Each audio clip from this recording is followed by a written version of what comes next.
Hey guys, Miss Marusik here, and in this video we're going to talk about Le Chatelier's principle. Now, Le Chatelier was French. I took Spanish in high school, so you might hear other people say his name different than me, but I've always said it Le Chatelier. Le Chatelier's principle states that when a stress is applied to a reaction at equilibrium, the reaction will shift in a direction to relieve that stress. So I like to think about equilibrium as having a balance, a certain ratio of products to reactants. And if I do anything to throw that balance off, my reaction is going to fight in order to get that balance back. And it says here that the stress that we're going to applying to throw off equilibrium is going to cause us to lose the ratio of products to reactants. It's going to cause us to get off of that equilibrium constant, that Kc value. However, our reaction wants to keep that balance of equilibrium constant. And so if we do anything to throw off that balance, that reaction will try and reestablish that balance by shifting things around. So for example, think about your balance as being like a seesaw. And let's say one side of the seesaw ends up getting too much stuff on it. Well, if it gets too heavy on that side, then I might need to take some of those things and move it to the other side in order to get my balance back. Or let's say a side of my seesaw gets too light because I take things off of it. Well, that might mean I need to take stuff from the other side and put it over so that way we can get our balance back. So reactions work that same way. Now, our stresses that we can apply for a reaction would include things like changing molarity, changing volume or pressure, or even changing temperature. And so we're going to talk about all of those stresses in this video. So to start us off here, let's kind of look at a numerical aspect of Le Chatelier's principle so we can kind of start to get an understanding about what would actually occur. And so we see here given to us an equilibrium reaction of A plus B going back and forth to C. So we see that reversible arrow to let us know that equilibrium could be reached here. And it says here that maybe we have an equilibrium at 500 Kelvin between substances A, B, and C. And at that equilibrium, A equals 1.0 molarity, B equals 2.0 molarity, and C equals 5.0 molarity. And it wants us to figure out what the Kc is for that equilibrium at 500 Kelvin. And so what I would do is I would start off by writing my equilibrium expression. And so we see that here. I did my products over reactants raised to their coefficients, although here all the coefficients are 1, and so I didn't need any exponents on these. I also noticed that everything was a gas, and so that's why I included everything when I wrote that out. And so then what I did is I took these equilibrium concentrations and I plugged them in. And when I did that, it got me a value of 2.5 for my Kc value. Now what you want to do is you want to think about this as our goal for this equilibrium balance. This is the balance of the ratio of products to reactants that we want to maintain. And if we get off of this 2.5, our reaction is going to fight in order to get that balance back. So with that said, let's look at B here. It says that additional B was injected into the equilibrium mixture at the 500 Kelvin until the concentration of B became 4.0 molarity. Now remember, it was initially 2.0 molarity and now it's become 4.0 molarity. And so what they've done is they have constructed here a rice table. Now what we're doing is we're saying, hey, now we've changed these conditions. So my new initial here would be those values with the 4.0 molarity.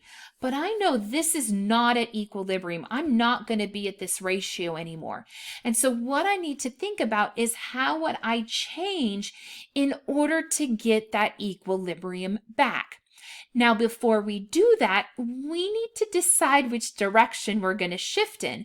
And this is very similar to what we've done in some of our previous videos. What we need to first do is figure out, where is my ratio currently? Well, what I did is I took these values and went and calculated a QC. Again, I can't call it a KC because I'm not at equilibrium, but I'm using the same equation so I can find my ratio of products to reactants. So you notice it's the same setup I had here, except now instead of 2.0 molarity, I have the 4.0 molarity for B. And when I calculate that, it gets me a value of 1.25. Now here's the issue. I want my ratio to be 2.5. Right now, it's 1.25. So what that means is that Q is too small.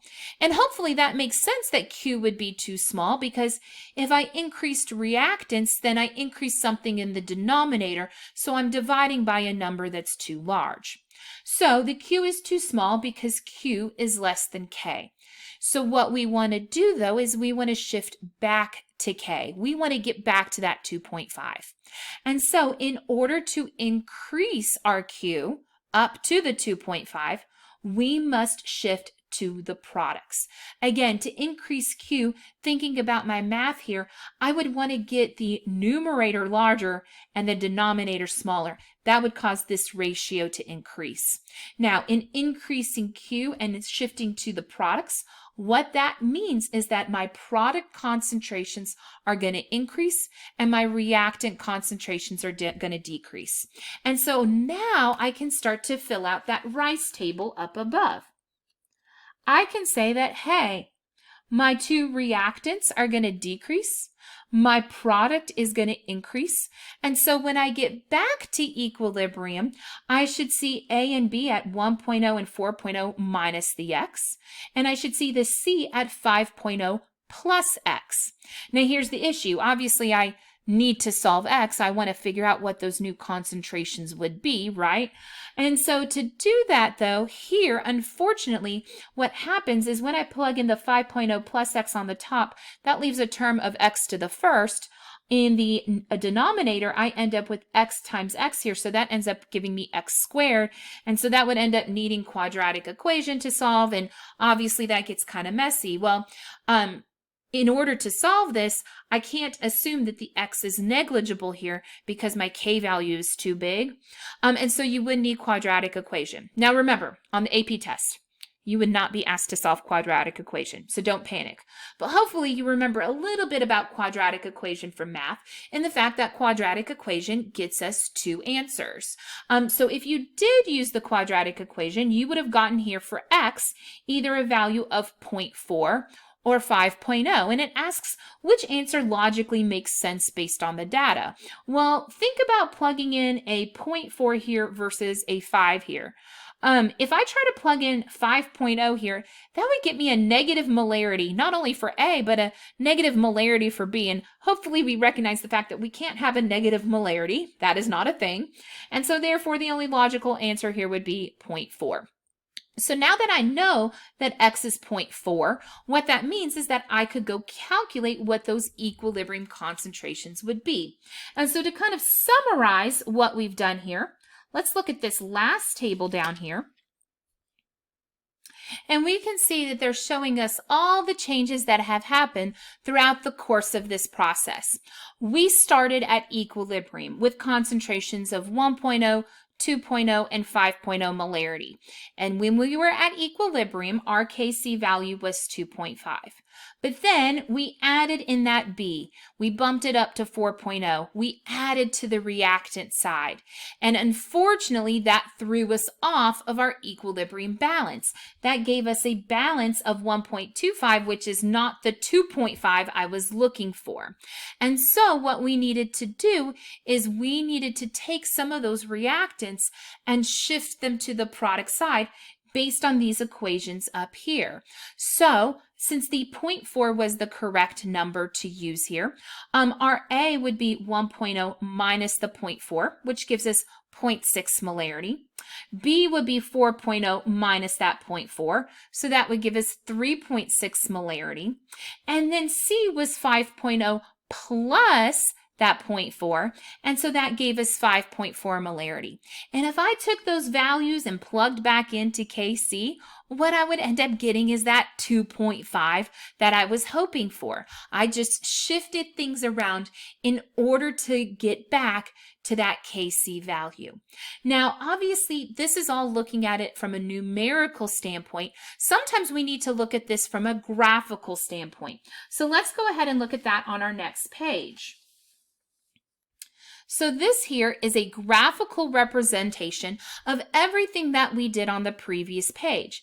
You can see A and B are starting at 1 and 2 molar, and then C is starting at 5 molar. And what we did is we applied a stress to our equilibrium. We added that B in, and so that concentration, boop, shot up. And when it shot up, that threw us out of our balance. Our seesaw is no longer balanced on either side. And so what we needed to do then is shift things around in order to get our balance back. So our two reactants decreased while our product increased in order to get back our equilibrium here, in order to get Q to equal K once again. Now you notice my lines here are differently spaced than what we saw over here originally, but that's okay because as we recall on the previous page, if you actually take these numbers and plug them in, you will see that you get the same ratio of products to reactants that we did here initially. I know it doesn't look like it on the graph, but when you actually use the numbers, it does work out. Now, obviously on this one, what we did is in order to throw off equilibrium, we ended up changing an amount of reactant or product. Here we changed a reactant, but it would be the same idea as if I changed a product. So let's first talk about those changes and what our effect would be. So it says here, if you add more reactants to the mixture, like we did on our example, what happens is that the QC becomes too small. The KC ends up bigger than the QC. And so therefore, the reaction will shift toward the product side to reestablish equilibrium. Again, that's what we saw on our example. We had to increase those products and decrease reactants in order to get equilibrium back. But let's say we do the opposite. What if we ended up adding more products to the mixture? Well, let's think about our equilibrium constant here for a moment. If I add more products, so I'm adding to the numerator, then what happens is that ratio is going to get too big. And so our Q ends up being larger than the Kc. However, I don't want it to stay like that. I need to get equilibrium back. And so as a result, the reaction will shift toward the reactant side to reestablish that equilibrium. If this is too big, in order to get equilibrium back, in order to decrease that Q, I would need to increase the reactants and decrease the products. Now notice on both of those, we were adding substances. And if you paid attention, when we added reactants, we shifted to products. And if we added products, we shifted towards reactants. In order to get back our balance, we always ended up shifting away from what we added. If we added to one side, we shifted to the other side to get equilibrium back. All right, let's talk about removing. If I remove reactants from the mixture, then let's think about what that would do to my ratio for a moment. If I pull out these reactants, now my denominator becomes too small. And so overall, what happens is that I end up with a very large Q value here. And so the Q ends up too big in comparison to K. So in order to get that Q back down, I'm going to have to shift towards the reactant side. If that denominator became too small, then in order to get my ratio back, I'm going to need to take some of those products and shift them to the reactant side in order to get that ratio back where I want it to be. So then if we remove products from the mixture, think about what that would do to our ratio. If I remove products, then what happens is this ratio here becomes too small. So my QC ends up less than my K. And so in order to get that ratio back, I'm going to need to take some of those reactants and put them back over to the products to get those products to go back up a little bit in order to reestablish equilibrium. So notice on both of these I'm removing. And when I removed reactants, I shifted to reactants. When I removed products, I shifted to products. Notice I'm always shifting towards what we remove. And the reason why is because I need to replace it. So again, think about this like a big seesaw. If I take away from a side, and so now that side is too light, what I need to do is I need to take some of the things on the other side and go toward it. I always move towards what I remove in order to replace it. But on the flip side, if I added too much to a side and that side became too heavy, then what I've got to do is I've got to take some of that and shift it away in order to get my balance back. So again, I shift away from what we add. So this is kind of a nice little summary here to kind of help you figure out what direction you might be shifting if you're having a struggle with trying to figure out the Q versus K scenario. Now notice here, it does mention something. It says that we only use this for substances that are included in the KC, which means I only use this idea for gases and aqueous. If I had, say, a solid in my reaction where I added it or removed that solid, it does nothing. Why? Because it's not in this KC expression. And so therefore, it's not going to affect my equilibrium constant. It's not going to affect my balance. Now, one other thing, the K value does not change in any of these scenarios as long as temperature is constant. Now, we're going to talk here in just a little bit about what happens when temperature changes, because when temperature changes, we end up with a whole new K value. So that's a whole different scenario there. All right, now there's one other way I could change concentrations up, and that's by doing what is called a dilution. And hopefully we remember back from talking about solutions that a dilution occurs when we add water to our overall process. Now, here's the deal though. When I add that water in, it changes the concentration up of everything. It causes all aqueous substances to decrease in their molarity.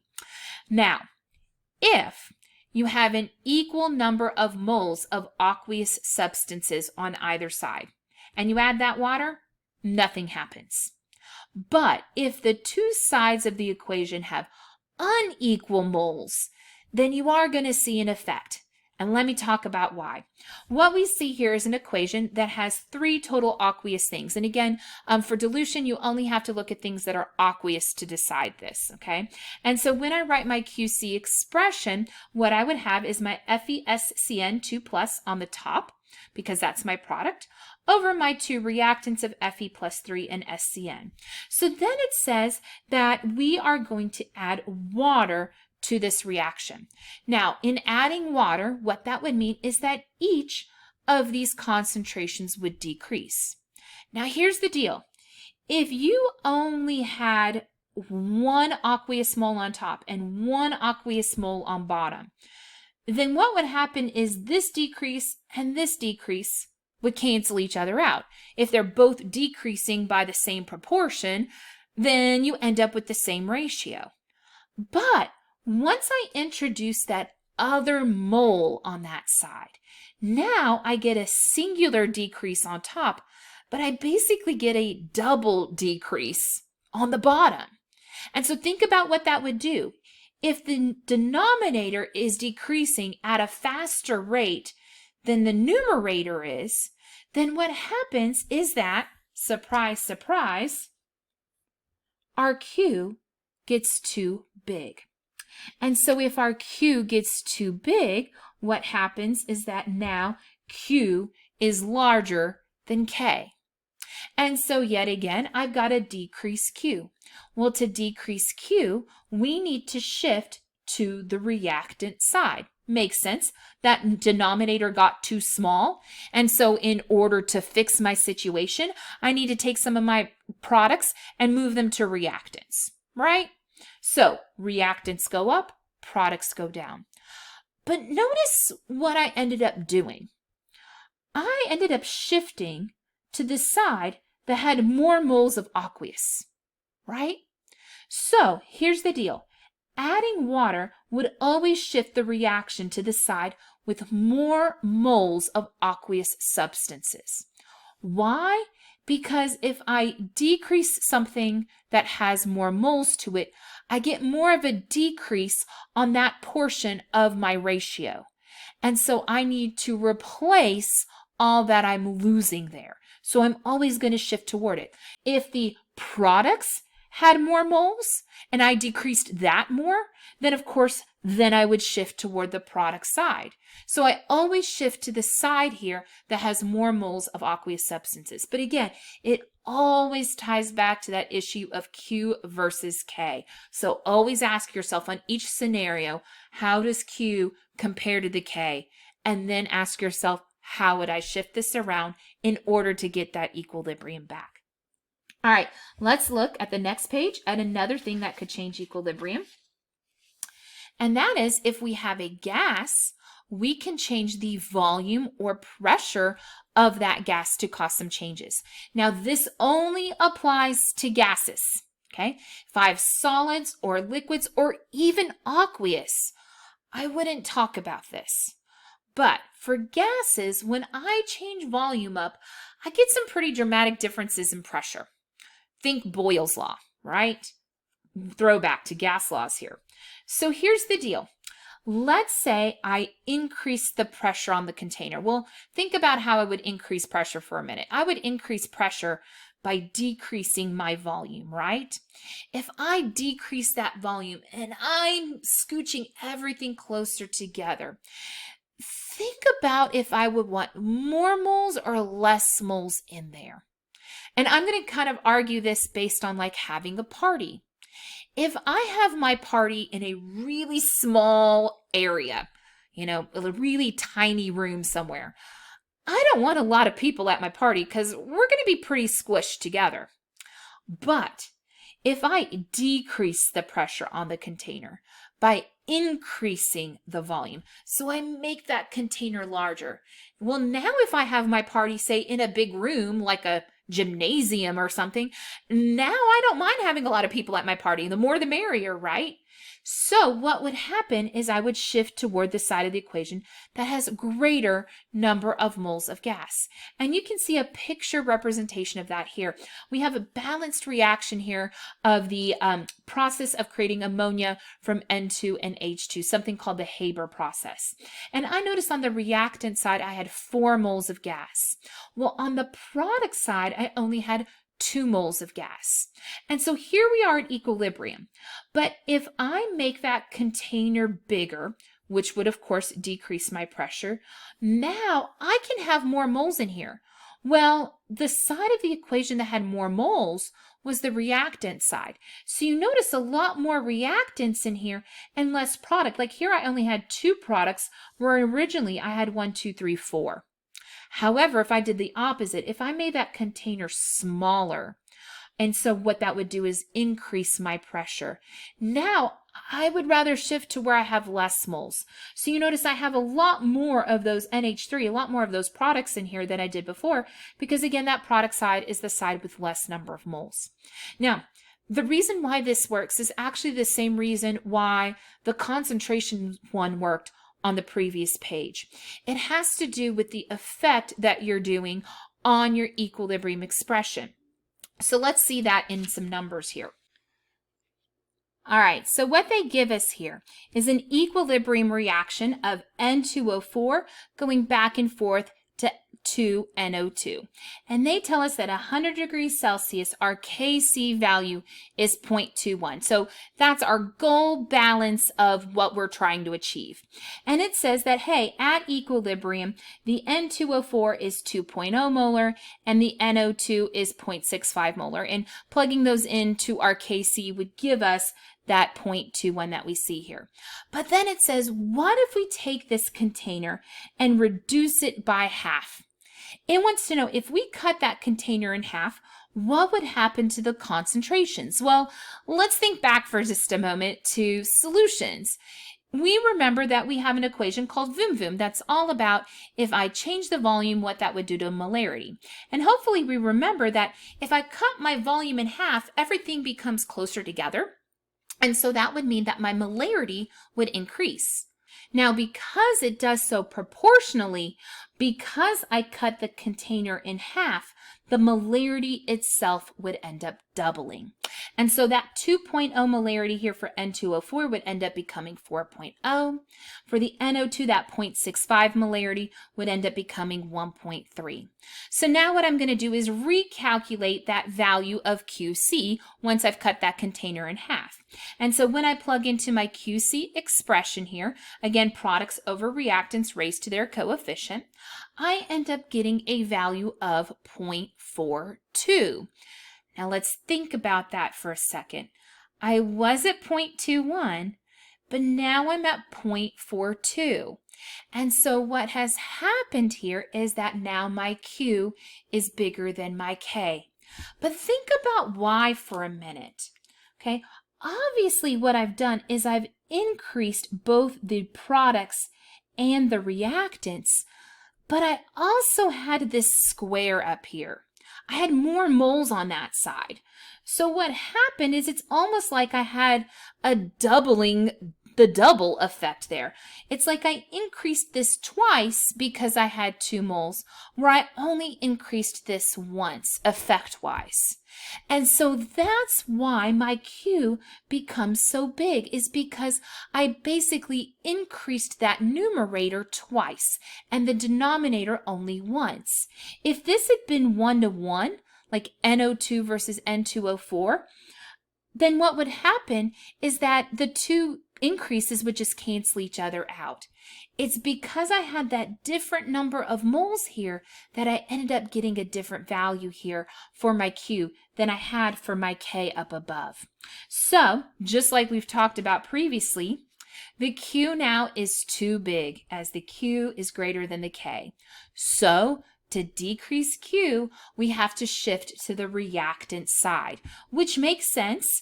Again, if this top is too big, then I need to take some of those products and move them to reactants so I can get this value back to that 0.21. So I increase reactants and I decrease products in order to get that ratio back.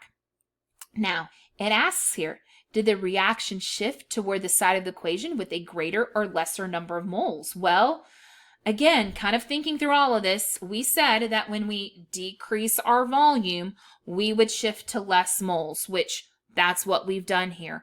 But the reason why is because as I decreased that volume and increased my molarity, I got a greater increase on the side that had those 2 moles versus the side where I only had the 1 mole. So hopefully this proves the point that if my moles had been equal for the gases on either side, I wouldn't have gotten any kind of change. I would have still been at equilibrium. The only reason I was thrown off from equilibrium is because the moles of reactant and product gas-wise were different. Now, there's one other thing that sometimes these problems try and trick us with.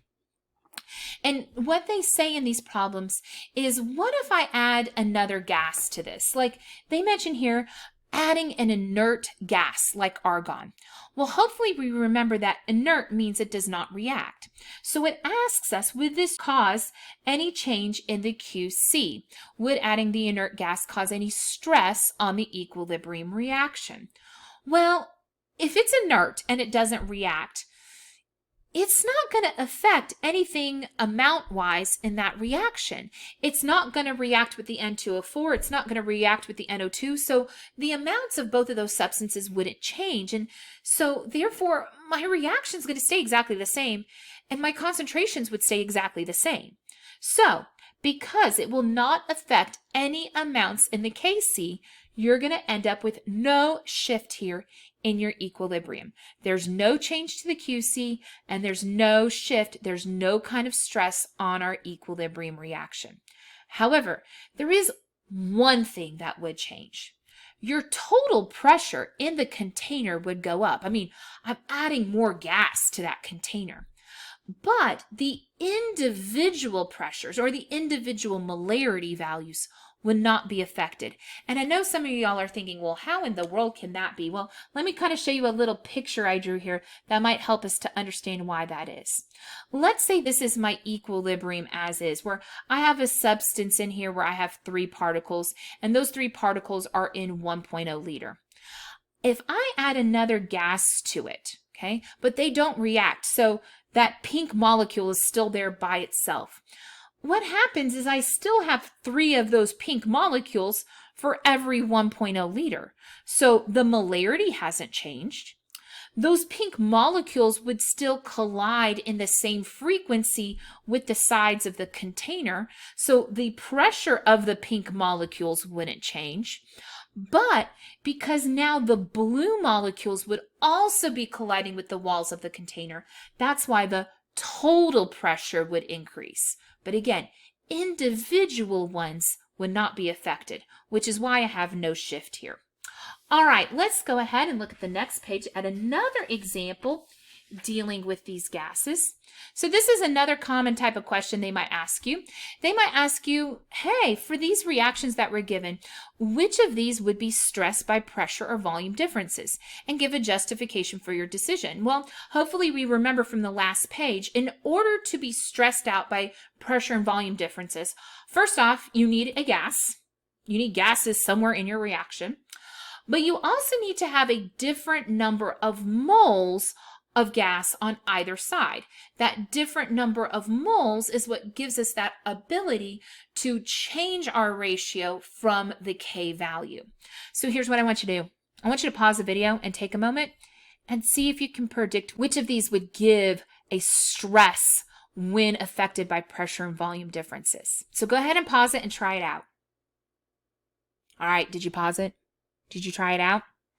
Let's see what I put and see if you matched up with what I put. All right. So here's the deal. One of these I ruled off the bat. Fe2 solid, Fe plus 2 aqueous, F negative 1 aqueous. There wasn't even a gas there. Psh. So that's not going to be affected by pressure or volume differences, right? Okay. But the other two both had gases in it. So this is where I would want to compare my number of moles. On this one, I had H2 and I2 both as a gas. So that was 2 moles of gases on the reactant side. And then I had 2HI, so I had 2 moles of gases on the product side.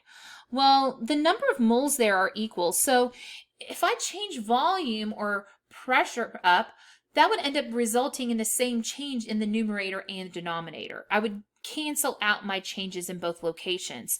And so therefore, that's not going to get me any kind of difference in my equilibrium. I wouldn't need to shift in order to get equilibrium back there. However, look at this next one here. Carbon's a solid. That's not a gas. So on the reactant side, I only had that 1 mole of CO2 gas. And then on the product side, I had 2 moles of CO2 gas. And so that one had a change in the number of moles of gas. And so this reaction here could be shifted around by pressure and volume differences. All right, let's talk about the very last thing that could affect equilibrium, stressing it out, and that would be changing heat and or temperature. Now, to do this, we got to get kind of interesting here. First off, we're going to think about heat as being a reactant or product, because then I can use this saying we shift away from what we add and towards what we remove and kind of figure out what the heck is going on here. However, I have to remember, if a reaction is endothermic, then heat is a reactant. And if it's exothermic, heat is a product. thinking about what side of the equation it would be on. But here's the deal. What's interesting about heat and temperature is that we end up not only just getting off from our current ratio, but we actually change the K to a totally new value. So our shifting here is not to get Q back to K, but rather we're just shifting to get to the new K. It's very odd. None of the other changes change the value of K. But this one does change the value of K. So it says here in this table that we are going to compare endothermic and exothermic reactions. And they reminded us here that endo, the heat is on the reactant side, with exo, the heat is on the product side. And it says here, if we increase the temperature, what does that do? Well, as a reminder, if it's an endothermic reaction, we shift away from what we add. So if that heat is a reactant, we're going to shift away from it. And so that would shift us to the product side.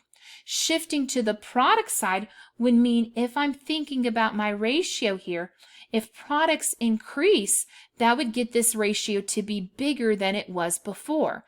But here's the deal. I don't need to try and get back to the original.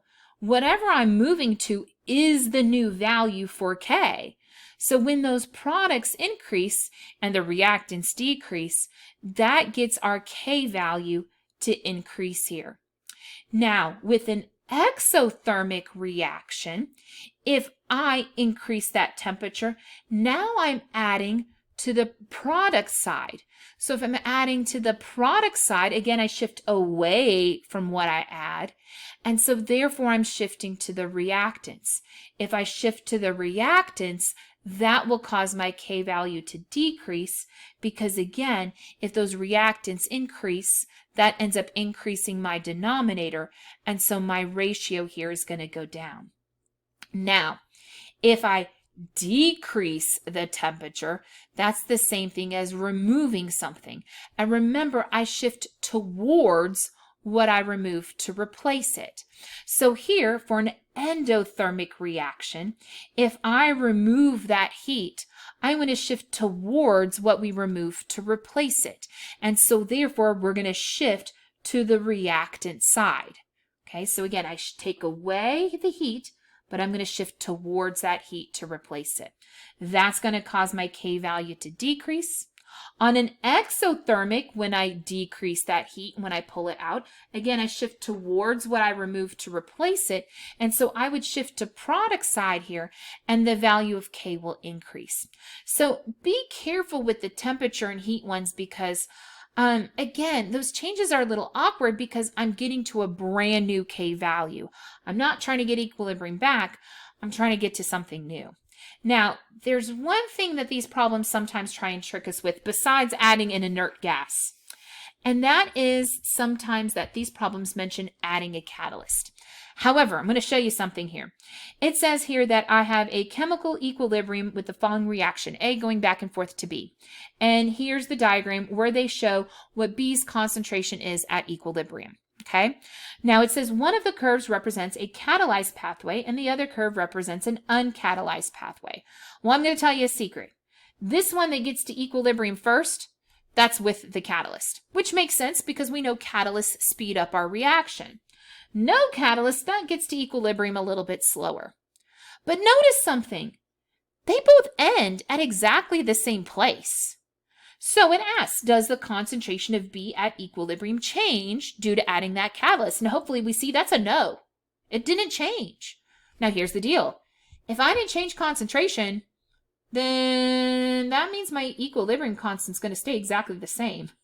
So adding a catalyst to an equilibrium system will have no effect on the value of Kc, and so therefore will cause no shift to occur in the equilibrium. It's a trick. If they ever trick you with the catalyst, they say, oh, we added a catalyst. What would that do to equilibrium? Your answer, nothing. It does nothing other than getting you to equilibrium quicker. So it doesn't shift equilibrium. It just helps you to get there, boop, a little bit faster. All right, I hope we're starting to kind of get an idea of all these things we can do to shift equilibrium. In our next video, what we're going to look at are some examples utilizing this so we can really start to process what's happening with each of these changes, and we can start to see how we would answer questions with regards to Le Chatelier's. All right, if you have any questions or need any help, please feel free to email me. Bye, guys.